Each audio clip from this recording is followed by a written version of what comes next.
எல்லா புகழும் இறைவனுக்கே. இறைவன் கற்று தந்ததை தவிர வேறு எந்த அறிவும் எனக்கு இல்லை.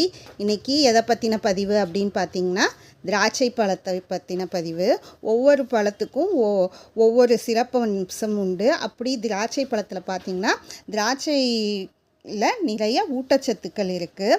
இது சிட்ரஸ் வகை பழத்தை சேர்ந்தது.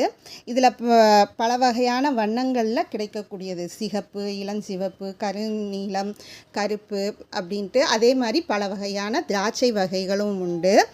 அது மட்டும் இல்லை, இது பார்த்திங்கன்னா மூளை, இதயம் வலுவடைய செய்யுது. மேலும் வயிற்றுப்புண், மலச்சிக்கல் போன்ற பிரச்சனையை குணமாக்குது.